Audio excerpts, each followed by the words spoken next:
let's be honest. Sometimes words are hard. Well, the words themselves can be simple, but the meanings behind them can get pretty complicated. I'm Brianna Volz, and today, let's take some time to define. You may have heard the words withheld adjudication and thought, Yeah, it's as confusing as it sounds, but that's why we're here. First, let's start by thinking of the word adjudication as conviction. Here in Florida, where I live, you can be guilty of a crime, but not convicted of it if a judge decides to withhold adjudication. Courts in other states offer options along the same lines with some changes in the fine print and just call it something else. For example, in Texas, it's known as deferred adjudication.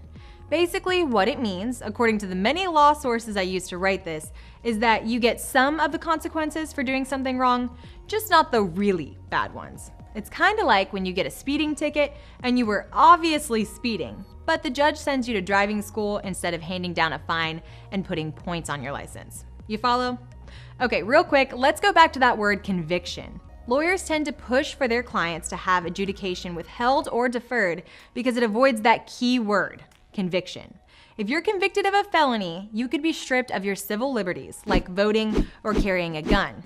If you're never adjudicated or convicted in a felony case, you avoid becoming a convicted felon, which means you can still mark no on that job application that asks if you've ever been convicted of a felony without being a liar.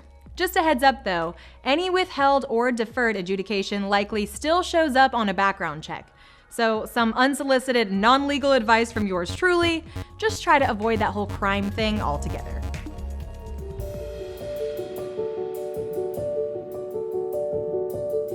Be sure to subscribe to Solutionaries to see all our latest videos right here on YouTube.